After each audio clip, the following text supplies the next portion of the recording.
9:10 de la noche. Juan Ramón Rayo, ¿qué tal? Buenas noches. ¿Qué tal? Buenas noches. Emilio González, ¿qué tal? Buenas noches. Muy buenas noches. Y María Cuesta, ¿qué tal? Buenas noches. Buenas noches. Antes de comenzar, como os estábamos comentando a micrófono cerrado, lo que había dicho el presidente andaluz, José Antonio Griñán, hay que explicar que Andalucía pidió 1.000 millones de euros aproximadamente en concepto de adelanto por la parte del rescate que les debe llegar por el Fondo de Liquidez Autonómico. Les han dado ya 400 millones de euros y a Griñán esta tarde le estaban preguntando, vamos a escucharlo, le estaban preguntando lo siguiente: ¿ha recibido usted ya 400 millones de euros que forman parte del rescate autonómico? Y la situación era la siguiente, porque le repreguntaban a Griñán y Griñán no sabía qué contestar. Ahí va. Ah, pues no lo tenemos. Bueno, pues enseguida vamos a escuchar a José Antonio Griñán. Es el mismo corte que ha sonado hace escasos 7 minutos. A ver si lo podemos recuperar un momentín. Nos dice Marta, nuestra técnico, que sí. Vamos a escuchar a Griñán, va. Esta semana estará todo el anticipo concedido y se empezarán a hacer pagos si es que no se están haciendo ya. ¿Pero cuánto? ¿No eran 1.000? El anticipo era 1.000 millones para ¿Eran el 1.000? gobierno? Sí, era 1.000 lo que usted pidió. Pues 1.000. Es que bueno, es curioso, es la demostración de que muchas veces los políticos, ¿de quién hablábamos la semana pasada? No se sabe, Montoro no se sabe, no sabía la deuda pública de no se España. sabe la deuda pública de España. Es que a ellos lo que les pues importa- Griñán no sabe cuánto dinero necesita para seguir reflotando la economía de A ellos lo que Andalucía. les importa es seguir gastando y manteniendo pues todo el aparato burocrático y toda la casta que han montado. Entonces, bueno, si son 1.000, pues 1.000, y si son Y 400, claro, y si si le son llega a 2.000, decir la periodista 10.000, dice Griñán, pues 10.000. Lo Pues que venga, sea para mantener el entramado, funcione o no funcione, porque al final de lo que se trata no es de satisfacer las necesidades de los ciudadanos, en cuyo caso bajarían impuestos, sino de alimentar a la burocracia. Lo del déficit público en el 9,4%, Juan Ramón, ¿va a ser la última vez que escuchemos que es la No lo revisión sé, del déficit público no lo sé. correspondiente a 2011? Recordemos un poco la trayectoria que ha seguido ya este déficit, y que en buena medida está bien recordarlo, porque lo que nos muestra es que España no es un país creíble. Es decir, España, hemos criticado mucho a Grecia porque de repente se pasó del 2 al 11 o al 12 y aquí estamos haciendo exactamente lo mismo. Pero es que además, ya no de golpe, sino que lo comentaba el otro día, hace ya un mes aproximadamente, Alberto Recarte, en uno de sus artículos decía: y hemos pasado del 8,9 al 9, el gobierno dice que es la última revisión. Bueno, ya veremos si es la última. Y no ha sido la última. Recordemos un poco el rosario de revisiones. Primero, el gobierno de Zapatero dijo que cerraba en el 6% o 6,1% del déficit. Luego, el gobierno, nada más ganar las elecciones y subirnos el IRPF, lo justificó diciendo que el déficit de 2011 habría cerrado en el entorno del 8%. Luego, ya lo volvió a revisar bien y dijo que no era el 8, que era el 8,5%. Entonces, la cifra parecía cerrada en el 8,5 cuando se descubrió que determinadas comunidades autónomas, Valencia, Madrid, Castilla y León, etcétera, habían aflorado un déficit oculto, con lo cual pasábamos del 8,5 al 8,9. Luego hubo una revisión del PIB del año 2011, con lo cual, como esta cifra es déficit partido PIB, bajó el PIB, por tanto el déficit subió del 8,9 al 9. ¿Y ahora qué ha sucedido? Pues que, aunque el gobierno lo negó, el año pasado entregó ayudas financieras a los bancos. Entonces, estas ayudas en general no computan como déficit, pero para que no computen como déficit es necesario que estas ayudas, o estas inversiones, mejor dicho, se espere que se vayan a recuperar. Es como si el gobierno hace una inversión cualquiera y espera luego vender esa inversión y recuperar lo que ha invertido. Pues bueno, eso, si fuera así, no computaría como déficit. Ahora, si es una inversión a fondo perdido o una ayuda a fondo perdido a los bancos, eso sí computa como déficit. Entonces, el año pasado hubo ayudas a Nueva Caixa Galicia, a Bankia, la famosa conversión de 4.500 millones de cocos en acciones. Bueno, pues esto el gobierno negó que fuera a computar como déficit. Desde el libre mercado ya explicamos que eso tendría que computar como déficit. El gobierno seguía negándolo, no habría revisiones adicionales del déficit del año pasado. Ya lo comentamos aquí, no sé si te acuerdas la semana pasada, sí. Algo que era realmente extraño. Es decir, la revisión del déficit de 2011 estaba programada para el martes no la anunciaron y la retrasaron al viernes. Y ahí dijimos que algo raro pasaría. Bueno, ¿qué pasó? Que han imputado esto que decían que nunca imputarían como déficit porque no era déficit al año pasado, ya de 2010. De modo traducido en números redondos, Juan Ramón, para que la gente se haga una idea, desde el 6 hasta el 9,4 aproximadamente en millones de euros. Unos 35.000 millones de euros. Pues nada, casi nada. Entre 35 y 40.000 millones de euros, que han ido aflorando por ahí como gasto que no se sabía dónde estaban, ¿no? Sí. Lo de Griñán, ¿no? Pues 1.000, pues 1.000, pues 30.000, pues 30.000, da igual. Sí, sí. Entonces, al final, ¿en qué ha cerrado el déficit de 2011? En el 9,44%. Apenas lo hemos reducido una décima con respecto al déficit de 2010. Por tanto, en el año 2011 gastamos 100.000 millones más de lo que ingresamos, un 26% más de lo que ingresamos. A veces decimos el déficit del 9 y la gente dice, bueno, pues el 9 tampoco es una cifra muy alta. En realidad tenemos que compararlo con los ingresos. Los gastos eran un 26% superiores a los ingresos. Y bueno, pues claro, este año tenemos que bajar del 9,4 al 6,3. El gobierno ya ha dicho que como volverá a haber ayudas a la banca, no será del 6,3 sino del 7,4. Por tanto, el objetivo del 6,3 ya se olvidan de él. Y bueno, ¿esto qué acredita? Pues lo que acredita nuevamente es que la austeridad desde luego no nos ha llevado hasta aquí. Lo que nos ha llevado hasta aquí ha sido la falta de austeridad. Recordemos, en el año 2007 teníamos un superávit de 20.000 millones de euros, un 2% del PIB. Ese superávit se transformó en un déficit del 11,1% en el año 2009. Es decir, digamos que la expansión fiscal fue la mayor del mundo, fue de 130.000, más de 130.000 millones, porque nos comimos el superávit del 2% y acumulamos un déficit del 11%, es decir, 13 puntos, más de 130.000 millones. Luego, el gran recorte lo hizo Zapatero, que fue pasar, aunque en buena medida fue gracias a aumentos de recaudación, pero bueno, fue pasar de un déficit del 11,1 a uno del 9,6, y ya luego el siguiente ha sido del 9,6 al 9,4. Acordémonos que el año pasado decían que la economía española en el último trimestre estaba entrando en recesión porque el PP había ganado en las comunidades autónomas en mayo de 2011, había aplicado políticas de ajuste y de recortes muy fuertes y que eso nos sumergía en la recesión. Repito, 9,6% de déficit en el año 2010, 9,4% en el año 2011. Para que nos hagamos una idea, el gasto máximo, histórico máximo de la economía española fue en el año 2009 y con respecto al año 2009, en el año 2011 gastamos solo un 0,9% menos. Por tanto, ese es el recortazo que supuestamente nos llevó a la recesión a finales de 2011. Entonces es que no hemos visto todavía las políticas de recorte, lo cual pongo entre comillas, políticas de recorte de Mariano Rajoy porque todavía no se han computado, o es que los recortes que se achacan al presidente del gobierno o a este gobierno nuevo no han tenido todavía efecto. Esto era de 2011, por tanto todavía no hemos podido ver nada, aunque lo que estamos viendo de momento es que son poco eficaces y no nos encontremos el año que viene con una sorpresa similar a la que nos hemos encontrado en 2012 con respecto a 2011. Porque al final, y pasamos al siguiente tema, el sábado se presentaron los presupuestos, bueno, no se presentaron los presupuestos, sino el libro amarillo, bueno, se presentaron en el Congreso, sí. Y se presentó también el libro amarillo donde viene más detallado todas las cuentas del reino, y pues volvimos a llegar a la idea que ya habíamos transmitido el pasado jueves, y es que son unos presupuestos que no hay por dónde cogerlos, por tres motivos. Primero, porque las previsiones son absurdas. Escuchemos al ministro Montoro porque, según él, el gobierno no hace estimaciones, sino que se fija objetivos de crecimiento, de reducción del desempleo, etc. Los objetivos son diferentes de varios de esos análisis por una razón, porque traemos las políticas para cambiar las condiciones. Por tanto, no estamos compitiendo en términos de credibilidad con cuadros que se publican y tienen, por supuesto.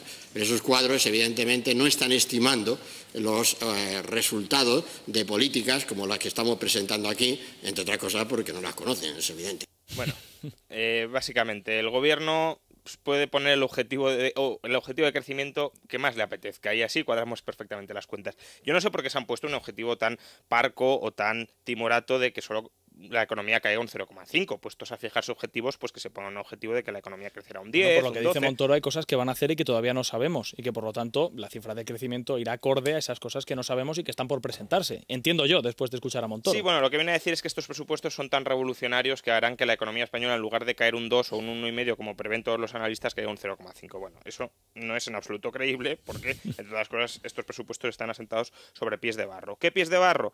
Pues los ingresos. De nuevo tenemos previsiones irreales.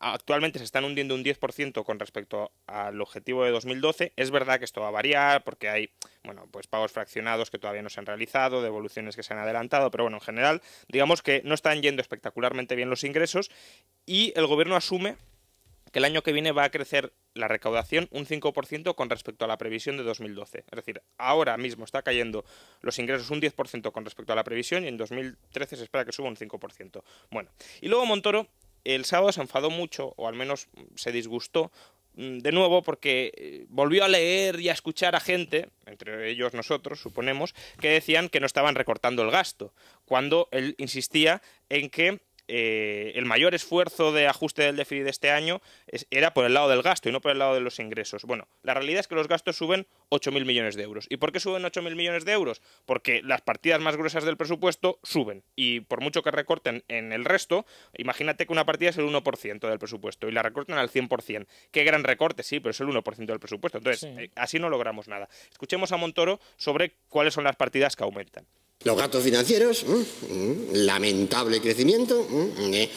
Las pensiones, que es decisión deliberada del Gobierno, incrementarlas un 1%, correspondiendo a lo que ya se ha hecho, en línea con lo que ya se ha hecho en el 2012, y las becas, que también tienen un crecimiento, es una partida, claro, tiene comparativamente en el total mucho inferior, pero también nos parece que tiene un gran sentido.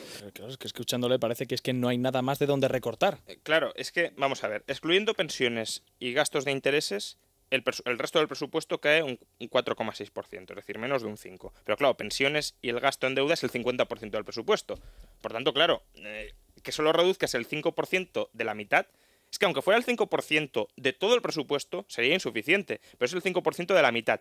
Y además, esa mitad no es que se quede estancada, sino que te sube. Con lo cual, al final, ¿qué tenemos? Que el gasto total sube, no baja. Por tanto, por el lado del gasto no hay ningún esfuerzo para contener el déficit. Dice Montoro que, claro, los intereses que tienen la culpa, y esto pues entronca con lo que mucha gente de izquierdas piensa, ¿no? Nos están machacando los acreedores, los intereses. Vamos a ver. En el año 2013 el Gobierno espera que paguemos un tipo de interés medio inferior al de 2006, 2007 y 2008. Por tanto, no es que estemos pagando muchos intereses. En términos históricos estamos pagando intereses bajos. ¿Cuál es el problema? Que lo estamos pagando sobre un monto de deuda enorme. De hecho, el Gobierno espera que el año que viene cerremos con una deuda pública del 90% del PIB. Que en realidad será más, será del 95-96% del PIB. Claro, si tú pagas pocos intereses de un monto muy grande, el gasto financiero es enorme. Y esta gente que está diciendo que todo el problema son los intereses, son los mismos que luego no quieren recortar. Cuando el no recortar te lleva a acumular más déficit, ya que cada vez los gastos por intereses sean mayores. Entonces, habrá que tocar necesariamente partidas como la de las pensiones, que aumentan nada menos que 6.000 millones, y hoy el comisario europeo Olli Rehn, de visita, pues ha aconsejado adelantar el retraso de la edad de jubilación hasta los 67 años. Para que nos hagamos una idea, si mañana mismo se decretara adelantar la edad de jubilación a los 67 años, con efecto inmediato, nos ahorraríamos unos 6.000 millones de euros. Bueno, el Gobierno pronostica que el año que viene las pensiones aumentarán en 6.000 millones de euros. Es decir, una medida tan, digamos, impopular o tan drástica apenas serviría para compensar el aumento prácticamente automático de las pensiones para el año que viene. Esto tiene que demostrar que el sistema va hacia la insostenibilidad y que hay que tomar medidas muy, muy drásticas desde ya, porque incluso medidas que pueden parecer muy duras apenas sirven para contener un avance que es insostenible y que es explosivo. De momento, pues se esperaba que el Gobierno fuera a revalorizar las pensiones en noviembre para compensar la inflación, el desvío de la inflación. Tomás Burgos lo acaba de dejar en el aire. Ha dicho que habrá que esperar a noviembre para ver pues cuánto se ha desviado la inflación y ver si es asumible. Escuchémosle porque la clave de sus declaraciones está justo al final. Nosotros lo que vamos a aplicar es la legislación vigente en materia de pensiones. La legislación dice que sí, a esa legislación nos atenemos. Mientras esa legislación no cambie, es la que está en vigor. Es decir, la que está en vigor, pero puede haber cambios. Y nos esperaremos a noviembre para ver si los hay. Bueno, y terminamos con hoy la agencia de rating Moody's ha dicho algo que por otro lado ya dijimos nosotros el pasado viernes, y es que las estimaciones de Oliver Wyman pues están claramente o son claramente insuficientes. Recordemos que Oliver Wyman ha estimado las necesidades de capital entre 55 y 60.000 millones según el supuesto, y Moody's dice que se necesitarán entre 70.000 y 105.000 millones. Nosotros aquí dijimos 90.000 mínimo, 90.000. ¿Por qué? Porque Wyman asumía que el colchón para absorber pérdidas iba a reducir y ya dijimos que no se podía reducir porque no está claro hasta dónde va a durar la crisis. Y además, no solo por eso, sino porque el memorándum de entendimiento suscrito por Bruselas, por el Gobierno con Bruselas, en su artículo 23, especifica que ese colchón no se puede reducir. Por tanto, si no se puede reducir, asumir que se va a reducir y que por tanto hará falta menos dinero para la banca es un supuesto irreal que no se va a dar. Bueno, Emilio, tenías tú ganas de hablar de José Antonio Griñán y no seré yo quien te quite el placer de poder hacerlo. No, hombre, claro, es que el señor Griñán no sepa de cifras es lógico, ¿no? Teniendo en cuenta que cuando él era consejero de Hacienda... Se le pues, escaparon 1.400 millones por ahí. sí, todo el tema de los seres fraudulentos, del dinero que desaparecía de la Dirección General de Empleo, de utilizaciones inadecuadas del Fondo de Reptiles, etcétera, etcétera, ¿no? Lo que pasa es que, bueno, vamos a ver, al final esto es el cachondeo padre en Andalucía. Andalucía, o sea, realmente creo que más que ayudar lo que tendría que ser es una comunidad primero intervenida, ¿no? Por muchas razones, o sea, ya hay hasta razones de seguridad ciudadana. Hoy mismo hemos conocido que ha desaparecido una cantidad ingente de droga de la comisaría de Cádiz, cuando también hace un par de años, creo recordar, había sucedido lo mismo en Sevilla, ¿no? Entonces, es decir, algo está pasando en Andalucía, que es evidente que requiere que la comunidad autónoma sea intervenida, ¿no? Segundo, ¿quién no sabe, como presidente de Andalucía, cuánto dinero tiene, cuánto dinero recibe, etcétera, etcétera? A mí me parece inaudito. Me parece inaudito, es decir, lo cual quiere decir que aquí se estará gastando con una alegría inaudita, ¿no? Con una alegría inaudita que no saben ni en qué se está gastando, ¿no? Probablemente, vamos, lo sabrán perfectamente, pero será probablemente, o presuntamente, mejor dicho, en cuestiones inconfesables, ¿no? Entonces, esa no es forma de gestionar una comunidad autónoma. Y lo malo es que al final la Andalucía socialista pues no deja de ser en un cierto modo el ejemplo de qué pasa en el conjunto de las autonomías españolas. Hay salvedades, como es el caso de la Comunidad de Madrid, que está muy bien gestionada, o la Comunidad de Navarra, o el País Vasco, ¿no?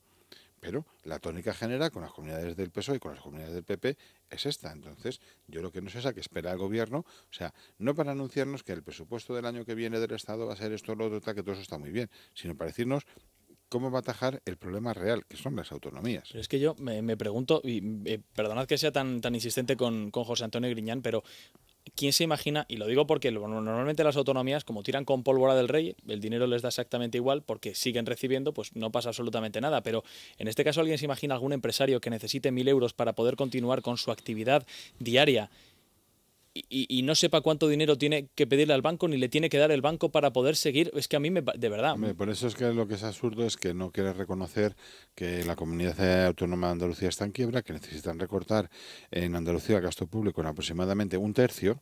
Pero claro, tampoco es difícil, porque es que en Andalucía es que son empresas públicas a tutiplén.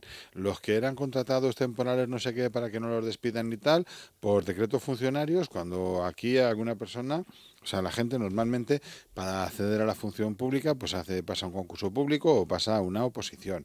Luego el dinero que está desapareciendo, pues eso.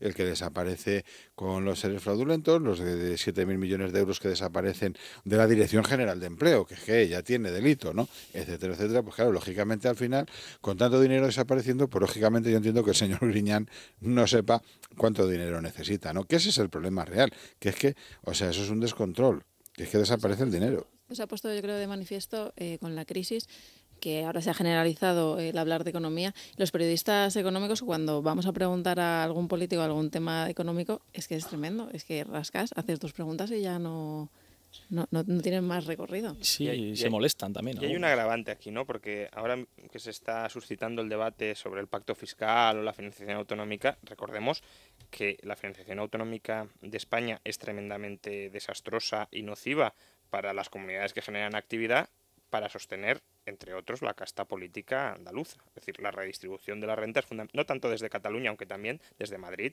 Andalucía, Extremadura. No, pero es que hay todavía una cosa peor, es que decir, en Andalucía y en Extremadura, primero, cuando entramos en la Unión Europea en 1986, la mayor parte de las regiones españolas, con la excepción de Cataluña, de Navarra y de Baleares, eran todas regiones que se llamaban entonces Objetivo 1 y ahora se llaman Objetivo Convergencia, es decir, que estaban entre las más pobres de Europa, con una renta inferior al 75% de la media de la Unión Europea. Sí, la Comunidad de Madrid también estaba en... Sí, 4 años, pero estuvo, ¿no? Bueno, pues ahora las dos únicas que nos quedan, porque, bueno, Castilla-La Mancha y Galicia fue por una cuestión de que se hacen el cálculo 2 meses después, por décimas ya no estaban, ¿no? Y la verdad es que han avanzado bastante. Bueno, pues nos quedan, son Extremadura y Galicia. Y además, entre las 10 más pobres de la Unión Europea... Perdón, eso y Andalucía. Además, entre las 10 más pobres de la Unión Europea de hoy, porque en 1986 no estaban los rumanos, no estaban los búlgaros, no estaban los checos, solamente estaban los griegos, ¿no? Y los portugueses. Bueno, pues después de eso siguen estando entre las 10 más pobres, ¿no? Si quitamos a las regiones de Europa del Este, son las 2 más pobres de la Unión Europea. Y en eso tiene mucho que ver una cosa que están defendiendo a capa y espada, que es el PER, o el subsidio de empleo rural, etcétera. Entonces te lo justifican como un andaluz tiene derecho a vivir y morirse en Andalucía. Mire, tiene todos los derechos del mundo, pero el problema es que eso se lo estamos pagando los demás. Cuando los demás, si no encontramos trabajo en nuestro lugar de origen, lo que hacemos es movernos a donde hay un puesto de trabajo, que es lo que se hace toda la vida, y pues así se ha poblado Madrid y han pasado por muchas cosas, y la gente pues ha emigrado a Barcelona y a Zaragoza y a Valencia y a muchísimos sitios, incluso a la Costa del Sol, incluso a Torremolinos, ¿no? Pero allí resulta que no. Y eso también lo estamos pagando los madrileños. O sea, a los madrileños nos está costando el PER 2.400 millones de euros al año para considerar que Andalucía siga siendo pobre, atrasada y con un montón de parados que, eso sí, cobran el PER, tienen su huertecita y todos hacen además después sus chapuzas cobrando en negro. Que, por cierto, el señor Montoro, que tanto interés tiene en perseguir el fraude fiscal, pues que mande a los inspectores de Hacienda a Andalucía, que es que se va a hinchar en cuanto pilla a los del PER. Bueno, no quería tampoco yo enredarme mucho en Andalucía, así que me interesa el asunto de la cifra de déficit. Nos contaba antes Juan Ramón que es 9,6, 9,6 decía hace 2 años, 9,4 correspondiente a 2011, es decir, al año pasado. Una cifra que no ha dejado de crecer. Yo espero que si tiene que dejar de crecer, vamos, que lo haya hecho ya, que sea un 9,4 de forma definitiva, pero sorprende que la cifra de déficit se haya bajado tan poco, porque la percepción que hay entre los ciudadanos es que se han recortado bastantes cosas. Yo no sé si estaréis de acuerdo conmigo. Esa percepción existe, que ha habido recortes en España, que se han recortado bastantes cosas, pero 2 décimas de Es que, a ver, una cosa recorte del es- déficit. Cuidado, pero Una es que cosa es se han recortar unas cosas y aumentar otras. Se han recortado Claro. cosas, pero las pensiones han seguido subiendo y han seguido subiendo las prestaciones por desempleo y los intereses de la deuda. El Entonces, problema, eso es una de las causas, de los efectos más graves del que llaman el efecto desánimo, que pese a no haber hecho casi ningún recorte, en la población ya, Sí, es que- ya pesa esa sensación de agotamiento, es decir, yo ya no puedo más. Y es que esto es uno de los aspectos más graves que ha conseguido este gobierno. Repartir entre todos esta sensación cuando todavía es que ni hemos empezado. así pero de hecho, en términos económicos, lo más grave es que en estos momentos estamos en lo que se conoce como situación de crecimiento explosivo del déficit de la deuda, alimentado precisamente por los intereses de la deuda, ¿no? O sea, porque tenemos una economía cayendo al 1,5% este año, según dice el gobierno, que será el 1,7 probablemente, o a lo mejor hasta el 2. Y estamos financiando el déficit del Estado a un tipo medio del 4%, entre deuda a corto plazo y deuda a largo plazo. Luego, no solamente el crecimiento económico es incapaz de generar riqueza para pagar los intereses y empezar a devolver el principal, no, sino que es que además eso, en términos reales, pesa cada vez más. Entonces, ¿qué ocurre? Que recortamos por un lado y por otro. Pero como no hay auténtica ambición de recortar el déficit público, pues seguimos acumulando masas importantes de deuda pública que están disparando o manteniendo el déficit en niveles muy altos como consecuencia de la fortaleza con la que crecen los intereses de la deuda pública. Por eso, yo creo que una de las primeras y principales críticas que hay que hacer al presupuesto, ¿no?, es que este presupuesto nos condena a la intervención, nos condena a la quiebra como país, a tener que ser intervenidos por la Unión Europea. ¿Por qué? Porque primero, el Estado probablemente su estrategia es exigir fuertes ajustes a las autonomías y a los ayuntamientos, pero para ello el primero tendrá que empezar por apretarse el cinturón, es el Estado, ¿no? Y cuando no lo hace, porque al final, como decía el señor Montoro, el gasto crece del 5,6%, pues difícilmente va a pedir ejemplos a los demás, sobre todo cuando tiene mucho donde recortar o mucho donde congelar, porque yo insisto, con todo respeto a los pensionistas, y partiendo de la base de que mis padres los dos son pensionistas, creo que este año creo que para 2013 las pensiones tienen que estar congeladas, e incluso, dada la situación de prácticamente quiebra en la que está el sistema de seguridad social, empezar a reducir todas aquellas pensiones que superen los 1.800 euros y poner eso de techo de pensión máxima, ¿no? Por injusto que sea, pero no hay más remedio que hacerlo mientras mantengamos este sistema. En segundo lugar, creo que había que cerrar el Ministerio de Cultura y dejar abierto nada más que el Instituto Cervantes, por aquello de la promoción de la lengua española. Pero todo lo demás, subvenciones al cine, exposiciones, no sé qué, todo lo que no sea conservar el Museo del Prado y el patrimonio histórico-artístico, fuera. Estaba yo buscando, perdona María. Perdona. No, yo iba a decir con respecto a las pensiones, creo que hay que tener en cuenta la labor que tienen ahora mismo muchos pensionistas que están siendo el apoyo de hijos que tienen parados, etcétera, etcétera, que es una labor, desde luego, ahora innegable, pero hay que poner en contexto lo que supone una subida ahora mismo de las pensiones, que puede ser de hasta 5.000 millones, lo que nos puede costar. En fin, Hombre, a lo mejor hay que discriminar. Es que no todas las pensiones tienen la misma cuantía. Claro, hay pensiones mínimas y otras que no están nada mal. Por ejemplo, son 1.500 millones de euros de gasto que no... Claro, una pensión no contributiva son 350 por euros eso que al mes. De ahí no viene. Es que de ahí no viene el problema. El problema te viene en la desproporción de lo que son las pensiones máximas, ¿no? Con lo que realmente se está cotizando en estos momentos. Y es que además hay que tener en cuenta varias cosas. Uno, en favor de los pensionistas, lo que es la mayor parte de la cesta de la compra está en estos momentos en deflación, en crecimiento negativo de los precios. ¿A pesar del dato del IPC? A pesar del dato, pero es que el IPC contiene energía. Sí, Yo sí, por eso sí, digo, la mayor parte de la cesta de la compra. Tenemos que quitar energía, pues esto son decisiones políticas, ¿no? Tenemos que quitar el precio del tabaco porque son decisiones políticas, pero lo que es la alimentación, o sea, no hay más que pasarse por un supermercado para ver que los precios de esta semana en relación a los precios de la semana pasada están en oferta entre un 3 y un 5% más bajos, ¿no? No hay más que pasarse por bares de barrio, etcétera, para ver que está volviendo la política del todo a €1, incluso un café a €1. Cuando normalmente ya estaban a 1,30. O sea, estamos hablando ya... Bueno, decía Zapatero que eran 0,80. 0,80 decía Zapatero, ¿no? Pero es que Zapatero que no debe se toma... pensar que están carísimos. Pero es que yo pues vivo en mi barrio, me tomo café en mi barrio... ¿Cuánto cuesta? ¿1,20? Pues 1,20. Vale. Bueno, y si te pones en la cafetería de la universidad, ¿no? Pues el café pues nos cuesta un café con churros y con una botella de agua €2 en conjunto. O sea que... Pero claro, está subvencionado. Claro. Es decir, yo además vivo y me doy cuenta y sé cómo están las cosas. Es decir, pero todo eso está bajando, ¿no? Entonces... Es verdad que para los pensionistas es una faena, pero en estos momentos los pensionistas en su gasto principal no van a sufrir, excepto por la parte de energía y por esa genialidad que se le ocurre al gobierno en estos momentos de que empiecen a pagar ellos un poco las medicinas. Yo creo que más bien las tenemos que empezar a pagar los demás, que no somos pensionistas, ¿no? Entonces, eso por un lado, ¿no? Pero es decir, eso no hay más remedio que racionalizarlo, pero sobre todo lo que hay que racionalizar son otras cosas, porque al final el gasto público es todo con independencia de lo que uno ejecute. Y yo, por ejemplo, pues sigo alucinando que aquí siga habiendo 30.000 coches oficiales en España. Pero 30.000 coches oficiales son muchos millones de euros. Unos están en leasing, otros están pagando la letra, además hay que pagar al conductor, etcétera, etcétera. Eso no se toca. Y no digamos ya, vamos, me parece, creo que alguien ha dicho esta mañana, he leído, no me acuerdo, me parece que alguien del PP, que lo que había que dejar en las autonomías era sanidad, educación y cortar todo lo demás. Bueno, pues eso es lo que quieren hacer, hagan una ley, recuperen todas las competencias y córtenlo en seco, pero díganlo ya. O sea, yo con respecto a las pensiones, lo que intentaría transmitir es evidente que muchas de las pensiones que se pagan a día de hoy son una miseria y son indignas, si lo queremos ver así. Pero esto no es culpa de que y que aún así el sistema no pueda soportar muchas de estas pensiones tan bajas. A todos nos gustaría que los pensionistas cobraran mucho más. No es culpa de que nosotros queramos cebarnos con los pensionistas, es culpa de que tenemos un sistema fraudulento de la seguridad social basado en un fraude piramidal.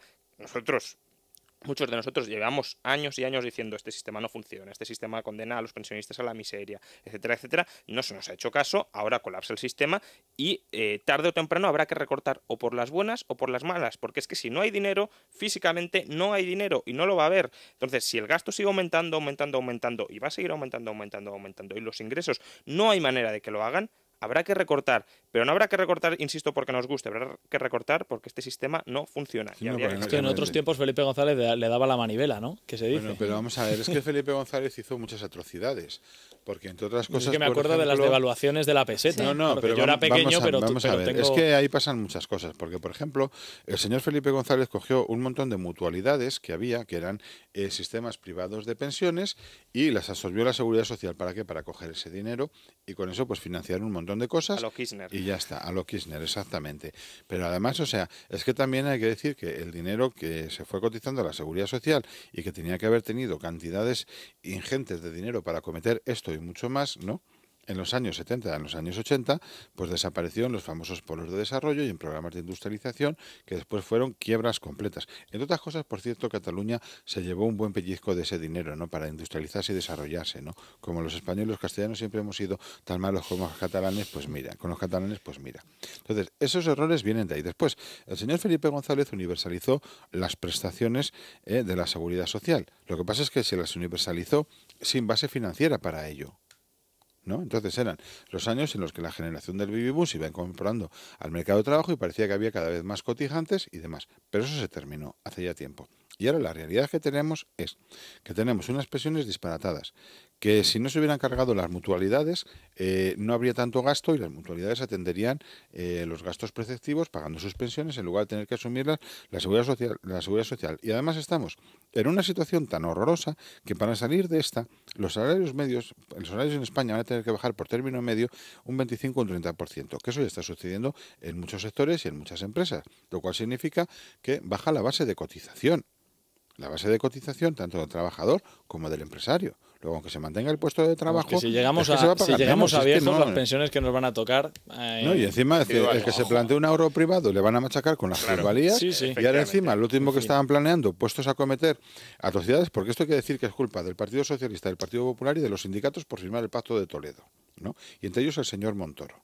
Pues yo recuerdo una discusión que tuve con él, yo estaba entonces en la Gaceta de los Negocios y le criticamos porque el PP firmó el Pacto de Toledo, se empeñó en que tenía que explicarnos el por qué, se vino con el Pacto de Toledo y nosotros le sacamos a continuación encima de la mesa la ponencia de Seguridad Social del último Congreso del PSOE, donde se veía que el Pacto de Toledo era un calco de esa ponencia y eso lo firmó el Partido Popular por no tener líos sociales, ¿no? Por cobardía política, que es lo que caracteriza como siempre al... Y recordemos que PP. José Piñera, quien privatizó las pensiones en Chile, le trajo al gobierno del Partido Popular un proyecto para privatizar totalmente o en parte las pensiones en España y el gobierno del Partido Popular lo rechazó. Bueno, ¿qué trae la prensa mañana? Ahora haré un comentario que me acaba de venir una cosa a la cabeza al hilo de una pregunta que te hacía antes, Juan Ramón, pero la prensa, ¿qué trae para mañana? Bueno, pues una de los titulares es esa recapitalización del Popular que le viene a exigir el informe de Oliver Wyman, recapitalización en este caso privada, expansión Popular anula el dividendo y perderá 2.300 millones, el economista, el Popular pierde 2.300 millones este año y suspende el dividendo. También expansión, Bruselas está dispuesta a rescatar a España. Ha dicho Rajoy en una entrevista al Wall Street Journal que condiciona la petición de rescate a saber que todos los socios están de acuerdo, y supongo que algunos estarán de acuerdo según las condiciones, con lo cual volvemos a lo de siempre. El economista, la Unión Europea duda ahora de que Cataluña fuera expulsada si se independiza.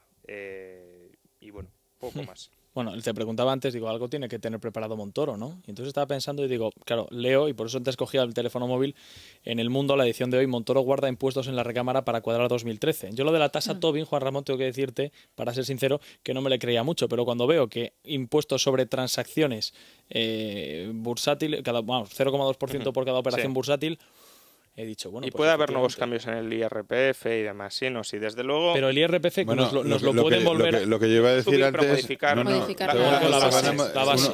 Una de las cosas que están planteando, que es lo que iba a decir, para culminar la atrocidad del sistema de pensiones, ¿no?, es quitar la desgravación por aportación a planes privados de pensiones. Sí. O sea... que es que ya lo que nos faltaba, vamos. Desde luego se trata de crujir. Ventajas pocas. Es condenar a los jubilados futuros españoles a que reciban pensiones meramente asistenciales. ¿Por qué? Porque se han cargado el sistema, lo van a convertir en un sistema puramente asistencial, es decir, no habrá, digamos, proporción entre lo que se ha aportado y lo que se ha pagado, se bajará todo de golpe y se igualarán las pensiones en niveles muy bajos con independencia de lo que uno haya cotizado, y luego además están machacando a la persona que está ahorrando, con lo cual, ¿qué nos queda? Pues llegar a la vejez pues con miseria. Claro, esto es el resultado del socialismo, sea de derechas o sea de izquierdas. Eso es. María, un último comentario. Sí, que me llama la atención que digan lo del que están ajustando el gasto en los presupuestos. Si ves el número de empleados públicos, el número apenas ha variado, bajaba un poquito, pero por el tema de la no reposición de las plazas. Y el gasto sube, porque claro, tenemos que seguir pagando a todos los pensionistas para las clases pasivas. Y restablecen la paga extra. Sí, y es que... en fin. Que además de algún diputado le dará exactamente igual esto, porque no sé si son 7 años lo que tiene que cotizar un diputado para acceder a la pensión máxima. Así que a ellos les debe importar bastante. Bueno, en realidad antes, con ser elegido entre legislaturas, ya la tenías garantizada de por vida, aunque fuera empezaras a cobrar con 45 años, ¿no? Váyase por Dios. No, sí, es que el tema es así. Está tinglado montado perfectamente. El tinglado está montado de maravilla. Sea lo que sea. El tinglado está montado de maravilla. Lo malo es que a lo que nos conduce todo esto es a los resultados del socialismo real. Quiere decir, todos pobres, excepto aquellos que sean ricos, que van a marcar las diferencias con los demás. Porque en una situación como la actual, encima con la crisis inmobiliaria y con la gente de edad 40 años, ¿sabe quién ahorra para el futuro? Si es que... En fin, Emilio, muchas gracias, buenas noches, hasta luego. María, un abrazo. Las clases pasivas de la función pública, la pensión es más alta que en el sistema de la seguridad social, ¿eh? ¿Ah, sí? Sí. Pues eso es un tema para tratar otro día en profundidad y de forma detenida. Juan Ramón, un abrazo, gracias, hasta mañana. Hasta mañana. Nosotros nos marchamos. Antes de volver con la cultural, les vamos a dejar una recomendación de Galería del Coleccionista. Galería del Coleccionista, en oferta especial, presenta el Toro Watch Bizarro.